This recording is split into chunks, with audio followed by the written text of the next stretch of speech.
নিত্যানন্দ প্রভুর নাম খ্যাতি চারিদিকে ছড়ে গেল মেধাবী ছাত্র রূপে। হ্যাঁ, শ্রীমান নিত্যানন্দ প্রভু নিত্য আনন্দময় এই লীলাবেশ পরবর্তীকালে জগৎজীবকে হরিনাম সংকীর্তনে প্রমত্ত করে সকলকে আনন্দ ও মধুরময় বৃন্দাবন রসমাধুরী আস্বাদন করিয়ে যে ধন্য করবেন ভক্তগণ তার আভাস পেয়েছিলেন। মানে ভক্তগণ বুঝতে পেরেছিলেন এই সারা জগৎকে আনন্দ প্রদান করবেন। এমনি তো নাম নিত্যানন্দ, নিত্য আনন্দময়।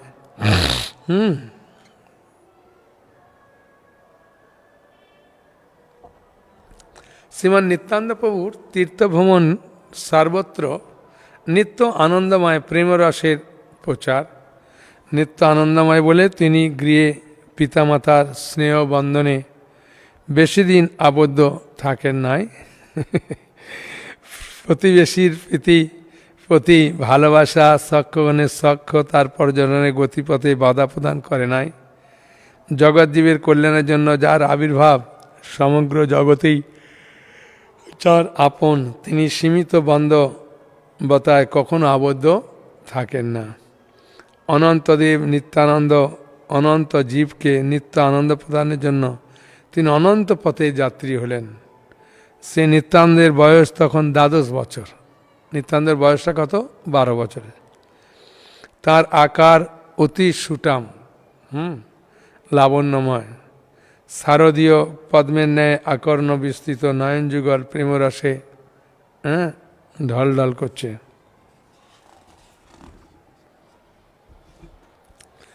তৈতিক সন্ন্যাসীর সঙ্গে গজেন্দ্রের গমনের সময় পাদ বিক্ষেপে নিত্য আবেশ চলেছেন। প্রেমবিলাসের মতে এই সন্ন্যাসী ছিলেন শ্রী ঈশ্বরপুরী। হ্যাঁ, কেউ কেউ বলছেন কে ছিলেন? ঈশ্বরপুরী পাচ্ছিলেন। যে মহাপ্রভুর গুরুদেব উনিই নাকি ছিলেন। অন্য গ্রন্থে এই সন্ন্যাসীর কোনো পরিচয় পাওয়া যায় না। হ্যাঁ, যা হোক, নিত্যানন্দের গমনভঙ্গি অতীব মনোহর। কোটি চন্দ্র বিনীন্দ্র মুখহানি হাস্যমধুর, তাতে সর্বদা কৃষ্ণ নাম। বৃন্দাবনদাস ঠাকুর চৈতন্য ভাগবতে শ্রীমান নিত্যানন্দ প্রভুর তীর্থ উদ্ধার লীলার প্রারম্ভে বলেছেন, প্রথমে চলিলা প্রভু তীর্থবক্ষেশ্বর, তবে বৈদ্যনাথ বনে গেলা একেশ্বর। মানে প্রথমে ওই বক্ষেশ্বর, বীরভূম জেলা একাচক্রগ্রাম থেকে বক্ষেশ্বর বেশি দূর নয়। বক্ষেশ্বর এই যে গরম জল পাওয়া যায় বলে, ওখানে প্রথম গিয়েছে।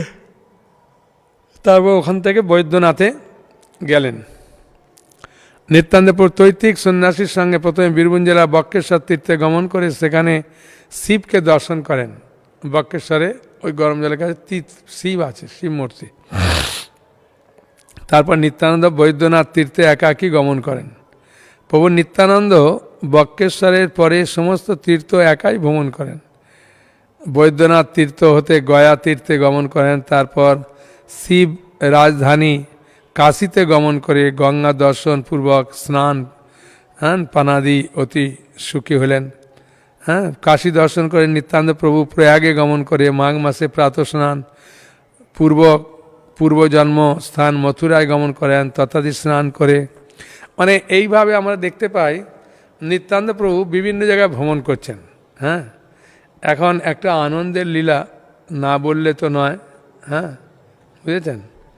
একটা খুব সুন্দর আনন্দের লীলা বলি, খুব আনন্দ পাবেন। এই নিত্যানন্দ প্রভু যখন ঘর ছাড়বেন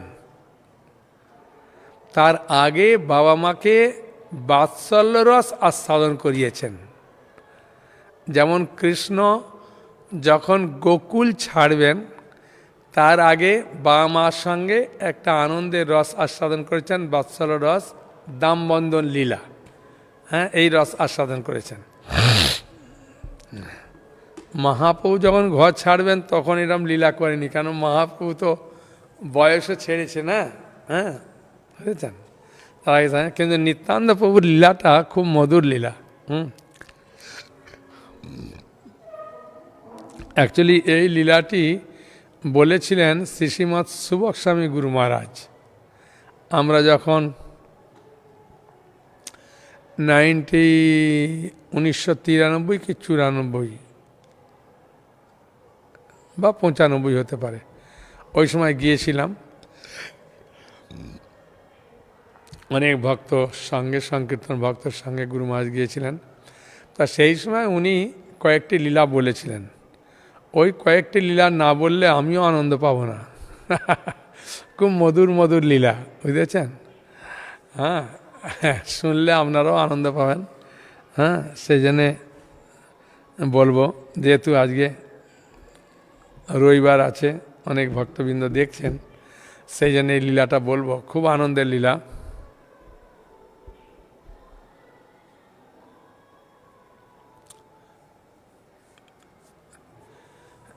একদিন মা পদ্মাবতী তিনি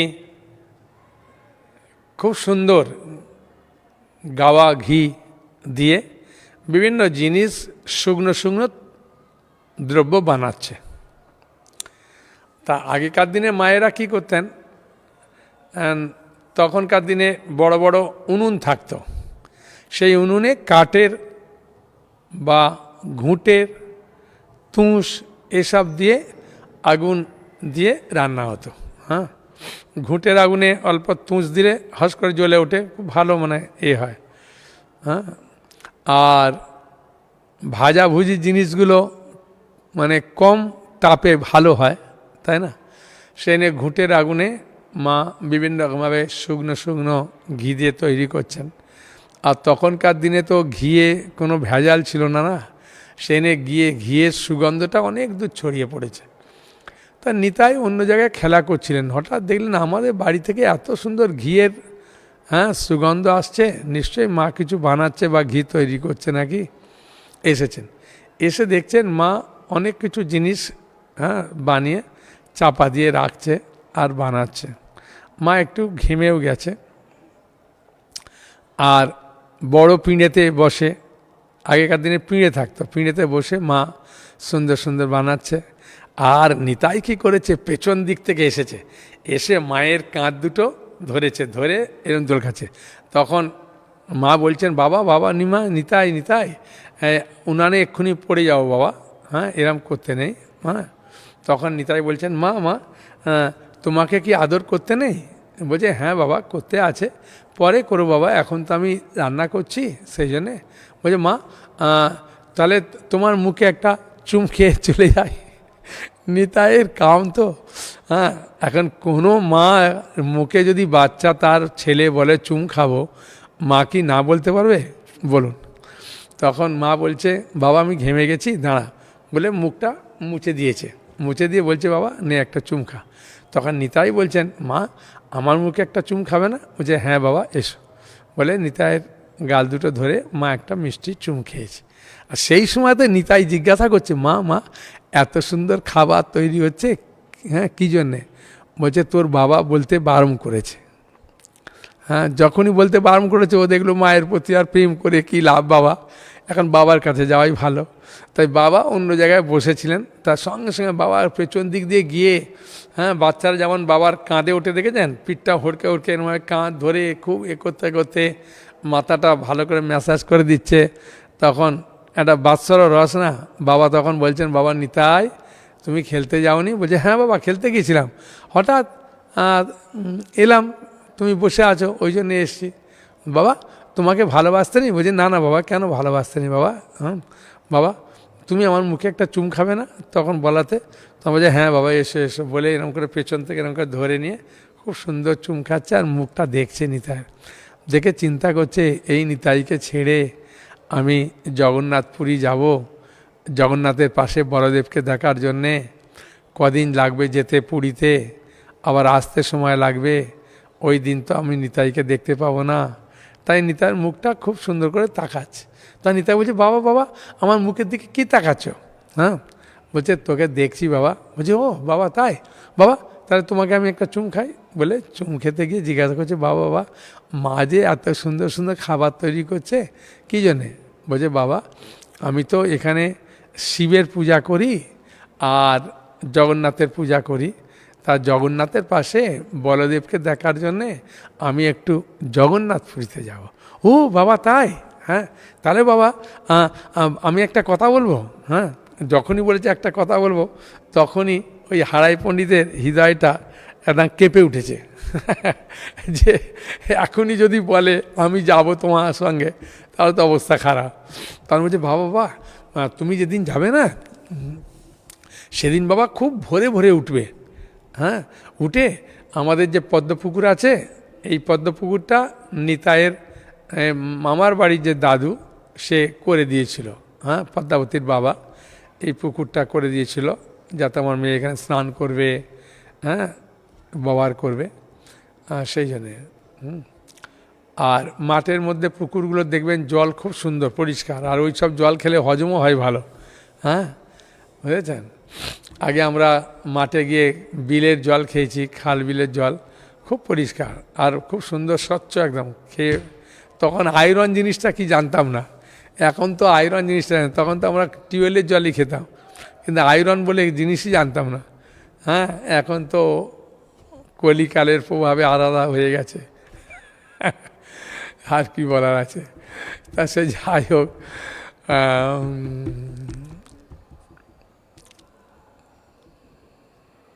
বলছেন এই পদ্মপুকুরে স্নান করে বাবা তাড়াতাড়ি আসবে, তারপর বাবা রোদ্দুর ওঠার আগেই চলে যাবে, তাহলে অনেক দূর আগেই যেতে পারবে। হ্যাঁ, রোদ হলে যেতে পারবে না। তখন বলছে ঠিক আছে বাবা নিতাই, তোমার কথা আমি শুনবো। হ্যাঁ, তোমার কথা তো অগ্রাহ্য করবো না, তুমি তো ভালো কথা বলছো, ঠিক আছে। বাবা আরেকটা কথা বলবো। বলছে বলো। বলছে বাবা স্নান করে এসে তারপরে কাপড় পরে আগে জগন্নাথকে প্রণাম করে আসবেন, প্রণাম করে তারপরে জগন্নাথের অনুমতি নিয়ে বলদেবকে দেখতে হয়। বললো হ্যাঁ, এই তো ভালো কথা বলেছো বাবা তুমি।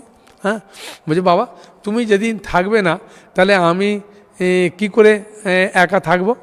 তাহলে মা যা রান্না করছে তুমি যদি বলো যে বেশি করে করতে, তাহলে আমি খাবার সময় তোমাকে মনে রাখবো, তোমাকে কথা চিন্তা করব, বাবা ভালো হবে না? তখন হারাই পণ্ডিত খুব খুশি হয়েছে যে নিতাই আমার সঙ্গে যাবে না বলছে। হ্যাঁ, তা খাবার তৈরি করতে কি অসুবিধা আছে? তাই কোলে করে নিয়ে এসে বলছেন পদ্মাবতী শোনো, নিতাই আমি যতদিন না আসবো নিতাই তোমার কাছে থাকবে, তুমি কোলে করে ওকে রাখবে, আর যা কিছু বানাবে সব ডবল বানাও, হাফ নিতাই আর হাফ আমার জন্যে রাখবে। হ্যাঁ, আর আমি যতদিন না আসবো নিতাইকে এগুলো দেবে, নিতাই খাবে, আনন্দ করবে। হ্যাঁ, তখন পদ্মাবতী মা খুব খুশি হয়েছে, খুশি বলেন তাহলে তো খুব ভালো, নিতাই যাবে না তো? বলছে না নিতাই বলেছে আমি যাব না।